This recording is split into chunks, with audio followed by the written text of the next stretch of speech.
Hoje a gente vai falar sobre o manual de redação, o jornalismo antirracista a partir da experiência da Alma Preta.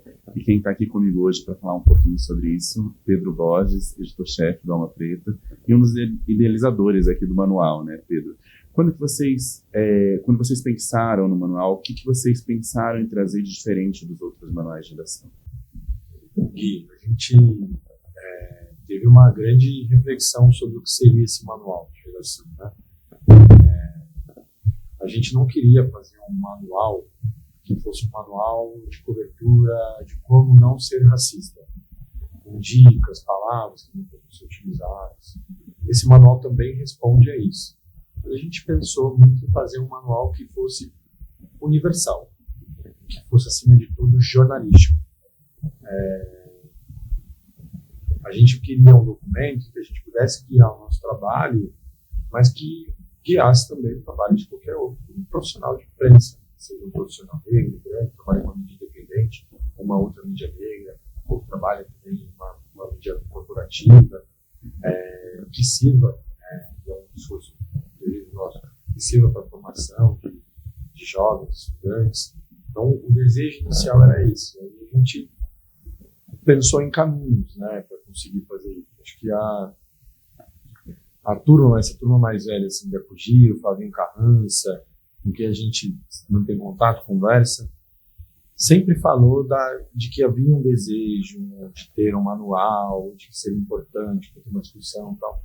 E aquilo foi assim ficando na nossa cabeça e a gente acabou pensando em fazer.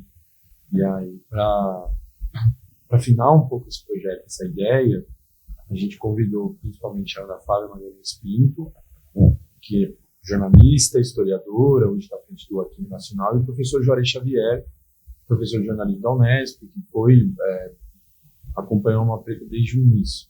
A partir dali, a gente, junto com um grupo de estudantes, a gente tentou desenhar, discutir.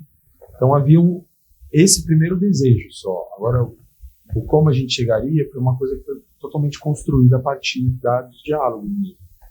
E a própria Ana e o Juarez também muito abertos ao longo do processo para trocar, tanto comigo, tanto quanto com os alunos. Então, foi realmente, tinha esse norte, mas os pormenores, eles foram sendo construídos nas conversas. É um processo longo, mas bastante gostoso. E a gente fala aqui nesse intertítulo que é a partir da experiência da Alma Preta. Então, que experiência é essa que vocês trazem para esse manual? A gente ficou muito pensando assim, é um manual de redação da imprensa negra, da mídia negra. Existem outros canais de mídia negra no Brasil, né? Seria até um pouco prepotente da nossa parte, tanto respeitoso, com experiências até mais antigas do que a nossa, que estão aí, né? Na rua. E aí a gente pensou em trazer um pouco da nossa experiência. O que eu acho que a gente talvez tenha de perfil da nossa cobertura? A gente tem uma cobertura bastante focada em cobertura de relação de direitos humanos, uma cobertura que vai olhar para a questão de segurança pública, para olhar para a política, talvez os dois principais temas que a gente cubra, mas que vai fazer também uma cobertura, hoje até a gente tem muita situação de fazer mais, cultura, outros temas, né? Mas é uma experiência jornalística que tenta trabalhar no sentido de reportagens, né? Eu acho que esse é um desafio nosso. A gente não quis ficar também no formato de nota, de sobe muita coisa e tal. Já tivemos momentos mais ou menos assim, mas hoje a gente está bem no momento de tentar a produção de reportagem, que foi um desejo do início. Eu acho que a gente traz um pouco dessa experiência, que é uma experiência que tem esse tipo de cobertura. É uma cobertura online. É uma cobertura online, uma cobertura descentralizada de São Paulo, com repórteres em outros estados. E é uma cobertura que também tem diferentes plataformas. Então, uma cobertura que trabalha com a plataforma do texto, mas tem uma cobertura também do audiovisual, que tem se utilizado de outras linguagens nas redes sociais. Então, é essa a nossa experiência. Por isso, a gente também tenta deixar bastante delimitado, porque outras experiências de mídia negra também podem ler esse manual e falar, opa, aqui a gente faz diferente.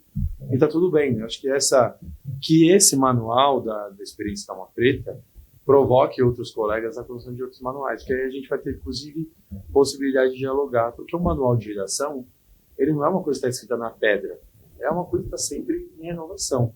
Outras experiências manuais de redação estão sempre alterando. A gente também pretende fazer isso. Mas a gente achou importante colocar um primeiro na rua, para que, inclusive, a gente possa provocar os colegas e que a gente também consiga fazer uma reflexão para a gente conseguir ver também o que a gente colocou, o que cabe e o que não cabe. Porque também, às vezes, a teoria e a prática tem um gap, uma diferença grande. Uma coisa interessante do manual é um resgate que vocês fazem da história da imprensa negra. Queria que você comentasse um pouquinho da importância desse resgate. Eu acho que isso aí tem muito, talvez, da pegada da Ana, Flávia, né? A Ana é historiadora, ela, acho que hoje, com certeza, um dos principais nomes que, com produção de imprensa negra, talvez é ela, junto com o professor Petrônio Domingues, a Miriam Alves também tem uma produção importante, mas é uma coisa que é bem na marca da Ana. E aí a Ana, a primeira tarefa que a gente teve de construção do manual, a Ana separou uma série de cadernos de imprensa negra para a gente fazer leitura juntos, eu e o grupo de estudantes, e a gente fazia leituras e discutia, debatia, fazia anotações. Então, por que a gente coloca, inclusive, isso até na parte inicial do manual? Para mostrar de que a gente não está inventando a roda. Acho que a gente sinaliza ali de que tem uma história longeva. A gente, inclusive, iniciando um completa 190 anos da imprensa negra. Então, acho que acaba sendo uma coisa até simbólica, né? Nessa marca importante de ter um período histórico, vem um manual de redação de uma experiência de mídia negra. Eu acho que é sempre importante que a história que a gente consiga localizar, e eu acho que também é uma sinalização para a equipe da Alma Preta e para os demais jornalistas negros, que nós também estamos escrevendo a história. Então, que a gente consiga se localizar onde estamos no fio histórico de pessoas negras no Brasil, mas essa história um pouco mais particular de nós, jornalistas negros. Você comentou um pouquinho que a ideia do manual não era necessariamente falar de palavras proibidas ou dar esse contexto.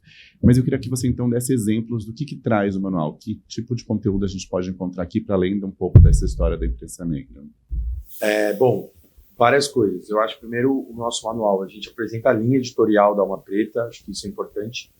A linha editorial, eu acho que ela é meio o cerne de uma redação, e muitas vezes a gente não sabe qual é a linha editorial e não é algo tão explícito com uma série de veículos.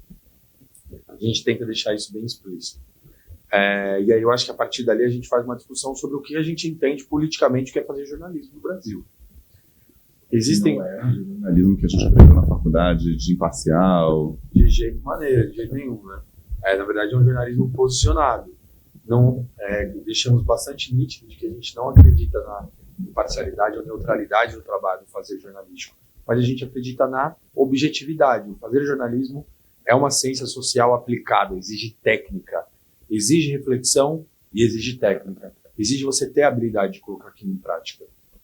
Nosso manual de redação, ele também sinaliza como a Alma Preta faz a cobertura de determinadas áreas, como, por exemplo, segurança pública, meio ambiente, cultura. Tem uma parte bem bacana ligada ao carnaval, por exemplo, como a Alma Preta cobre carnaval, como a Alma Preta cobre religiões de matriz africana, como a Alma Preta cobre uma série de temas. E todas essas como cobrimos, tem uma explicação e tem uma série de verbetes, que são palavras importantes com explicações sobre como que contribuem para o entendimento de como cobrimos, e também conceitos que são importantes para o jornalista compreender à medida em que ele quer se jogar para determinada cobertura. Um outro ponto que eu acho interessante do manual é também que a gente tem um trecho que a gente fala sobre cuidados de um repórter, por exemplo, numa cobertura na rua, de uma manifestação, um protesto.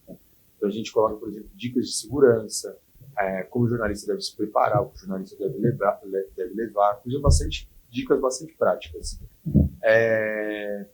Existe também uma parte que a gente faz uma sinalização também de palavras que a Alma Preta utiliza, que a Alma Preta não utiliza.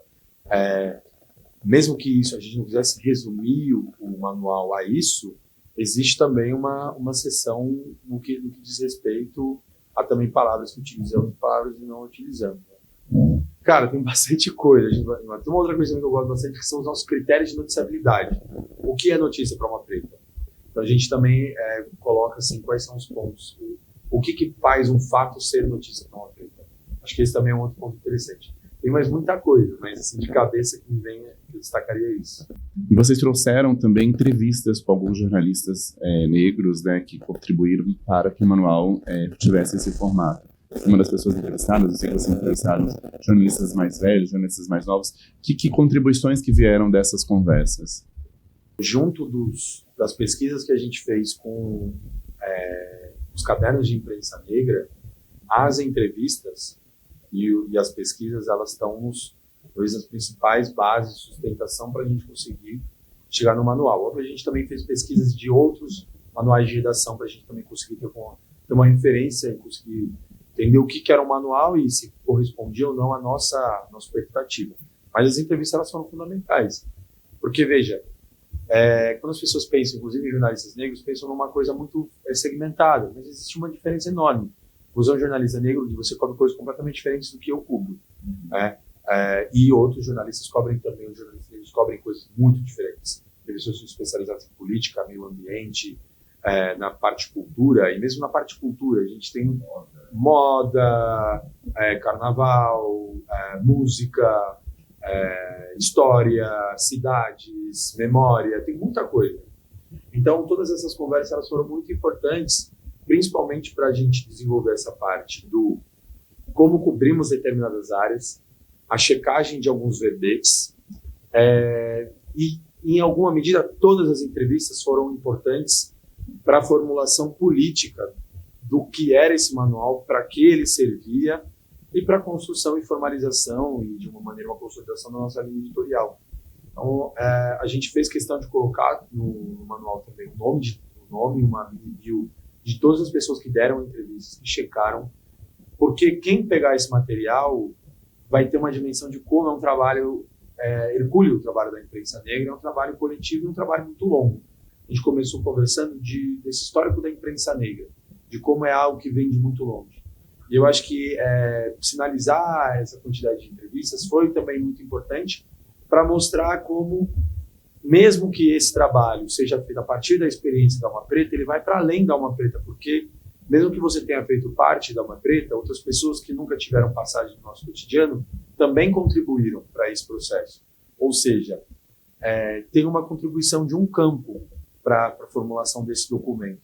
E a expectativa nossa é que esse documento também sirva para esse campo, sirva para amadurecimento, para a construção de discussões, e para que a gente consiga fazer com que o nosso entendimento de fazer jornalismo chegue primeiro, ou pelo menos chegue junto do entendimento de fazer jornalismo de veículos de comunicação, de imprensa corporativa, que fazem com que seus manuais de redação cheguem nas universidades, cheguem nesses jovens. Que o nosso, pelo menos, chegue junto, para que o estudante, para que esse jovem ele consiga ler um e ler o outro, e aí ele decida. E aí eu acho que se colocar o nosso do lado daí, eu acho que o pessoal vem com o nosso. Alma Preta de 2015, como que você vê esse cenário da imprensa negra de lá para cá? Assim, como que você vê esse amadurecimento, esse surgimento de outros sites também? O que você visualiza hoje? Em que momento que a gente está da imprensa negra? Eu acho um momento muito bom. Eu acho que a gente tem que fazer uma recordação, né, desse mesmo na era digital, quem veio também abriu os caminhos, né? O VLE10 foi uma coisa muito importante, o Mundo Negro foi muito importante, esse ambiente digital, Correio Nagô foi muito importante, e todas continuam muito importantes, essas três. E eu acho que a gente viveu um momento, assim, um apogeu de um pipocar de possibilidades de mídia negra. Alma Preta, Notícia Preta, Guia Negro, Site Negrê, Ceará Crioulo, tem uma série de experiências espalhadas pelo Brasil. E acho que outras vão crescer. Eu acho que a gente tem também conseguido viver num período em que a gente tem percebido como a nossa produção enquanto mídia negra, ela também tem aberto a possibilidade para que a gente se profissionalize, para que a gente faça disso o nosso viver. A gente conversa com os mais velhos, a gente escuta de que os jornais de imprensa negra eles abriam e fechavam conforme eles tinham dinheiro no bolso, porque eles tiravam dinheiro do bolso para fazer. O Oswaldo, inclusive, de Camargo, deu um relato maravilhoso, ele falando que os jornais da época que ele escrevia, ele fazia todos os textos, mas para não ficar com a assinatura dele, ele colocava pseudônimos em outros textos, para dar uma dimensão de que eram outras pessoas. Olha que relato maravilhoso. Hoje a gente tem essa possibilidade de ter realmente uma rede e de ter um grupo que constrói, né? E eu gosto de pensar que a gente, de alguma maneira, mesmo que experiências diferentes, a gente naturalmente conversa, porque acho que a gente constrói uma esfera pública de mídias negras juntos, sabe? Então, eu vejo um cenário muito positivo, tenho a expectativa de que outras vão surgir, de que outros formatos virão e que a gente vai ter uma maior diversidade também de vozes, porque é isso, a gente é muito diverso. E a gente também, o quão bacana não seria ter um site especializado em tecnologia, feito, né, por pessoas pretas, né? Seria muito bacana. Esporte. Então, acho que a gente ainda tem um leque enorme para ser explorado. Acredito que nas próximas décadas, próximos anos, aí a gente tem tudo para ver isso acontecer. Me formei no Mato Grosso do Sul em jornalismo. A discussão sobre imprensa negra era inexistente na universidade naquele momento, mas eu sei que a Alma Preta, por exemplo, nasce de uma experiência de vocês dentro da universidade. Como que você acha que a universidade hoje está debatendo e essas discussões que a gente está fazendo na imprensa negra estão chegando lá? Você percebe? Gui, eu acho que assim, a gente ainda, para além de ter vindo da universidade, a gente é muito um produto de discussão dentro da universidade sobre a adoção de política de cotas. Eu me formei na Unesp, a Universidade Estadual de São Paulo, no interior, em Bauru, e as universidades estaduais de São Paulo foram as últimas a adotar a política de cotas. Então, ainda na universidade, eu acompanhei um pouco esse processo de adoção, de luta por política de cotas na universidade.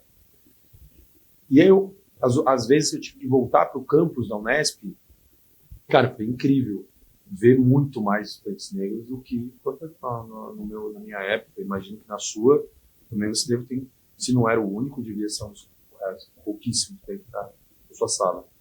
Então, eu acho que essa molecada e essas meninas têm entrado com a cabeça já influenciada pelo mundo, pelas redes sociais, pelos movimentos sociais, pela noção da política de cotas, tem uma dimensão de orgulho. Então, eu acho que tem um espaço de eco muito grande para aquilo que a gente escreve, para aquilo que a gente publica, para aquilo que a gente coloca, sabe? Então, eu sou entusiasta, tanto que existe um desejo muito grande que o manual rode universidades, porque são os profissionais que vão ocupar o mercado.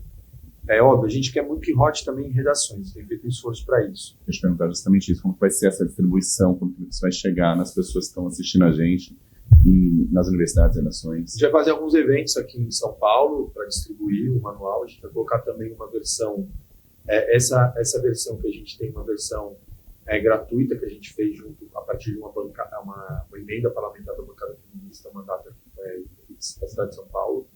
A gente tem um compromisso de rodar uma série de cópias em alguns eventos. Vamos fazer umas atividades aqui na cidade de São Paulo, tentar fazer coisas em outros estados também.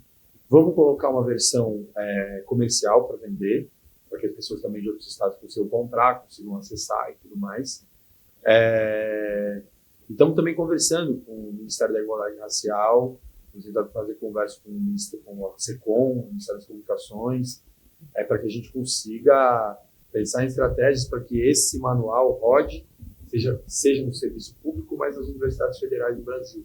A gente quer realmente, eu não quero fazer uma coisa para ficar guardada, para ficar para meia dúzia de pessoas, sabe? Eu quero realmente que isso rode, chegue na mão das pessoas, para que uma estudante da Universidade Federal do Pará tenha a possibilidade de fazer o TCC dela, fazendo uma análise, seja crítica, descendo o pau, mas que faça sobre o manual de redação da Alma Preta, sabe? Uhum. E que ela possa ler e que a partir dali ela construa, quem sabe, com as amigas dela e com os amigos dela, um grupo de mídia negra, e aí eles fazem um outro manual, metendo o pau no nosso, fazem, nossa, tá tudo errado, mas que serviu, assim, o primeiro tem essa... Gerou um debate, né? Gerou um debate, né? A gente encontrou outras experiências, né, antes da nossa. Assim, a gente encontrou uma pesquisa de TCC, a Juliana, esqueci o sobrenome dela, mas estudante da Bahia, da Universidade Federal da Bahia, que ela fez com o TCC dela uma espécie de um manual, e eu encontrei uma espécie de um documento, assim, também com uma característica bem bacana do Correio da Dúvida. Mas é isso, acho que talvez o que tenha tornado público, assim, redondo, talvez a gente tem marcadores inéditos, eu acho, que a gente tem colocado. Mas é isso, acho que, sobretudo, é uma questão de colocar público, colocar o debate, movimentar o nosso pessoal para criticar, para falar o que faltou, o que não faltou, e para que a gente, quando for olhar para uma segunda versão, consiga absorver isso também. Né? Né, falando dessa questão do debate, perguntar o que você acha que esse manual de redação provoca de debate para a grande mídia, para aqueles jornais mais tradicionais que estavam acostumados a fazer outro tipo de manual de redação? Cara, eu acho que assim, acho que a gente ainda tem que ver o que vai acontecer, né? Ainda tem um chão aí, acabamos de colocar.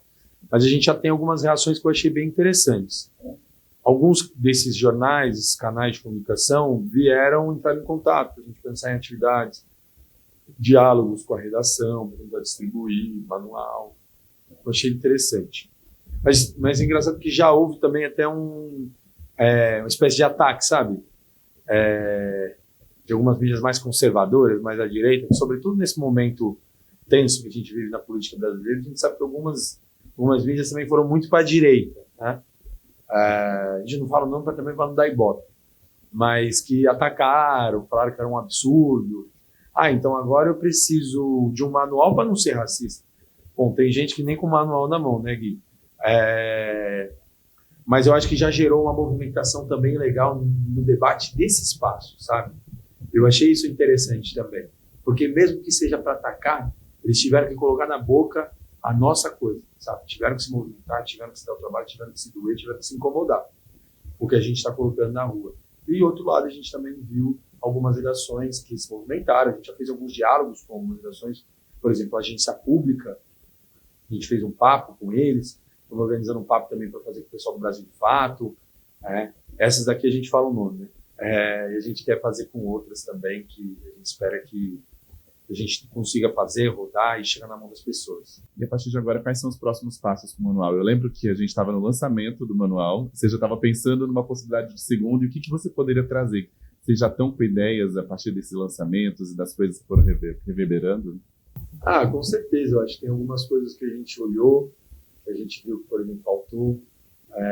Um colega meu, o Heitor, inclusive, me falou que da falta da parte das fotos, que eu acho que é uma coisa importante. Talvez a gente tentar trazer um pouco mais sobre o cuidado com a fotografia, peles negras e tudo mais. Acho que isso é uma coisa interessante. E algumas outras coisas mais voltadas para estilo de escrita. É algo que a gente também quer trabalhar numa segunda edição. Então, é isso. A gente acabou de colocar o primeiro na rua. Acho que assim, esse semestre, todo semestre que vem, vai ter ainda um trabalho bastante de colocar para rodar, de circulação, tudo mais. E aí depois acho que a gente já começa a fazer uma discussão do que faltou, de coisas que possam ser interessantes para a gente completar. E é isso, que outras pessoas também participem desse processo, se somem a quem participou desse primeiro, porque aí a gente vai chegando realmente em construções cada vez mais coletivas, cada vez mais olhares, porque é isso, na medida em que você coloca na rua, não pertence mais a você só, né? Agora é das pessoas, agora é nosso. Então, para o bem e para o mal, para você trazer coisas que você acha que acrescentaram e coisas que você acha que ficaram em lacunas. Acho que é algo muito natural do nosso trabalho, né? A gente é jornalista, a gente sabe que a gente não vai conseguir corresponder a tudo, mas a gente tenta entregar o melhor, tenta movimentar a discussão, o debate, porque eu acho que a gente entende o jornalismo também a partir de um olhar político, de transformação, de responsabilidade. Então é isso, esse manual a gente entende quase como uma estratégia também de agitação política do nosso campo, de a gente discutir racismo também. Então vai cair na mão de uma universidade tal, às vezes não tem discussão, mas as meninas e os moleques vão pegar esse manual e vão peitar o professor. Não, mas o manual isso diz outra coisa. Isso cria possibilidades. Tem documento para você criar discussão política para que a gente consiga avançar no nosso campo, na nossa luta. E é interessante que discute essa questão racial num campo do conhecimento que é a comunicação, que até então estava pouco discutindo isso, né? Você falou uma coisa que eu deixei passar, mas que eu queria perguntar agora. Você falou do manual ajuda também a definir o que é notícia para Alma Preta. Eu queria que você trouxesse essa definição do que é uma notícia para Alma Preta e como que vocês trabalham essa notícia. Cara, para a primeira coisa que eu te diria Alma Preta trabalha muito com uma noção de fatos de interesse público e indiferentes a fatos de interesse do público. A partir do momento que a gente entende que o jornalismo é uma ferramenta de transformação social e ele não está ancorada apenas naquela dimensão liberal, burguesa, branca, de ser um espelho da sociedade, de ser neutro, imparcial. Não. Isso é o jornalismo posicionado. Todo jornalismo é posicionado. O jornalismo pode ser posicionado a favor, né, dos interesses do grande capital, da manutenção dos privilégios, ou ele pode ser compromissado com aqueles grupos que foram subalternizados e com a transformação. A gente é compromissado aí.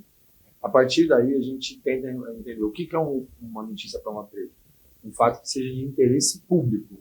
Então, um fato que seja importante para a vida das pessoas. Um fato que seja relevante para a vida das pessoas, que vai fazer diferença na vida. Então, uma questão, por exemplo, ligada à vacina. Isso é um fato de interesse público. Uma questão de segurança pública, uma pessoa que passou por um processo de violência, um fato de interesse público. O que a gente entende como de interesse do público, que não é cobertura da alma preta. Veja, não estou dizendo que é errado, mas não é da alma preta. A gente não cobre fofoca, a gente não cobre coisas que vão estar dizendo respeito à vida particular de uma pessoa. Existem dimensões da vida privada das pessoas que são políticas, que são públicas. E aí a gente pode fazer reportagens sobre. Mas existem dimensões que não. Às vezes a pessoa opta por fazer uma coisa e é uma coisa da vida dela. Aquela coisa meio de paparazzi não é uma coisa que é critério, que é notícia para uma preta. E aí tem os critérios. Então, por exemplo, localidade onde o fato aconteceu. Então, por exemplo, determinados territórios, eles são importantes, eles ganham força como notícia para uma preta. Um fato que aconteceu num quilombo, isso é uma coisa que nos interessa. Uma periferia, isso é uma coisa que ganha também um peso maior. É óbvio, aconteceu um caso de racismo no centro da cidade, uma preta vai ignorar? Não, porque tem um outro critério de noticiabilidade que está colocado também, uma violência com uma pessoa negra. Mas determinado fato, por exemplo, uma manifestação cultural, vai acontecer na quebrada, na periferia, uma coisa legal, vamos dar uma atenção para essa parada.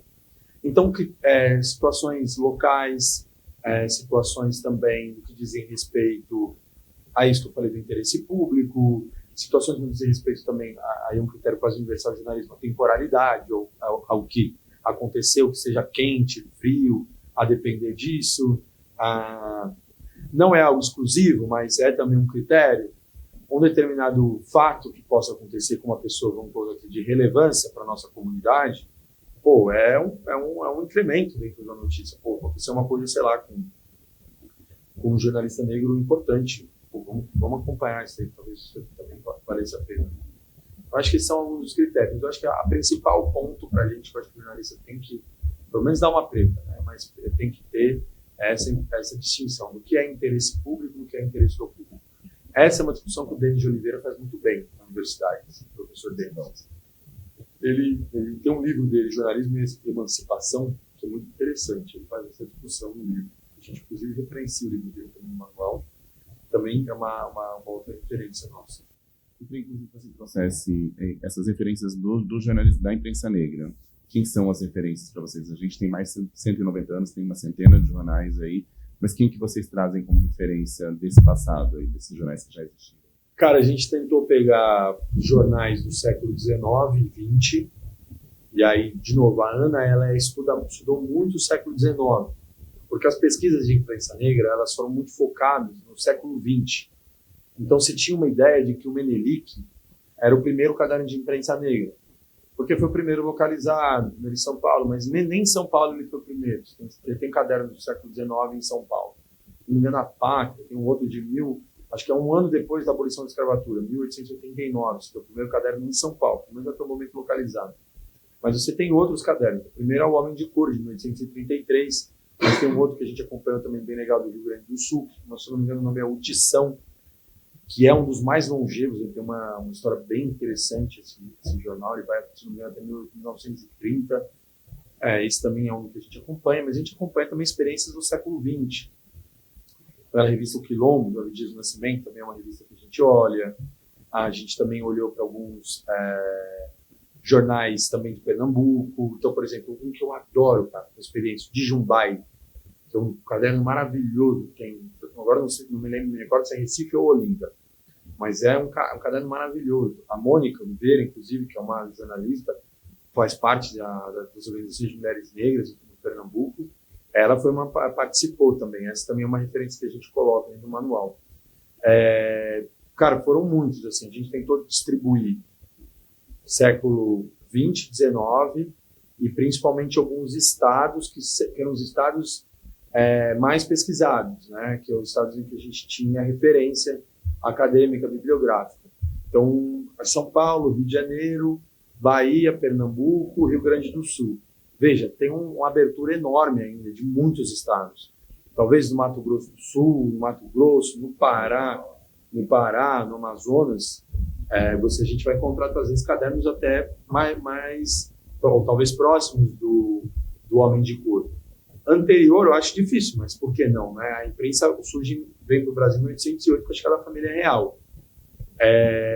O Homem de Cor vai surgir no Rio de Janeiro, exatamente ali naquele contexto da família real no Brasil e tal. Então, até não pensando de uma maneira anacrônica, mas pensando de uma maneira com a cabeça da época, faz mais sentido o primeiro caderno estar lá, mas a história está aí também para provar o contrário. Às vezes a gente pode se encontrar, às vezes em Salvador, por que não encontrar uma Bahia, encontrar uma anterior, ou em outros estados. Eu acho que ainda é um campo também muito aberto a ser pesquisado, o da imprensa negra, desses cadernos.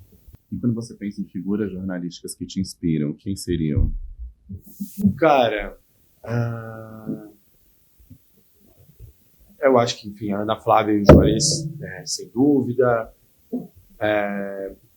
Tem o Oswaldo de Camargo também, sem dúvida. O Oswaldo de Camargo tem um livro bem curtinho, que é bem gostoso de ler, sobre um jornalista também que é bem interessante, que é o Lino Guedes, né, que eu acho um jornalista da imprensa negra muito massa. O Paula Brito também é uma baita de uma referência. O Paula Brito, depois ele vai ser o editor quem vai lançar Machado de Assis. Tá? Então o Paula Brito ele lança o primeiro caderno de imprensa negra, porque ele era um tipógrafo, né, o Paula Brito. E aí depois ele quem vai rodar essas primeiras obras do Machado de Assis. Então, uma figura super importante. Em 1833 o homem estava fazendo isso. Eu acho que tem outros. Hoje, por exemplo, eu gosto muito da Flávia Oliveira, também uma referência, olho bastante o trabalho dela. Acho que a gente perdeu também recentemente a Glória Maria, também era uma jornalista foi muito importante, acho que marcou uma época, a Glória Maria. E eu acho que tem outros jornalistas hoje aí também que estão fazendo um trabalho muito, muito legal, assim. Falaria um pouco da minha área, que eu acompanho, segurança pública, área jurídica. Eu admiro muito a Cecília Oliveira, admiro muito o Flávio Costa, do Intercept. Enfim, muita gente boa aí. Às vezes a gente começa a listar nomes, a gente corre o risco da injustiça, né? Mas é isso, por exemplo, a Rosane Borges, o próprio Denis de Oliveira, muita gente boa. Pedro, queria te agradecer pela entrevista, pelo papo, e que você convidasse as pessoas para continuarem acessando a Alma Preta para fortalecer a mídia negra.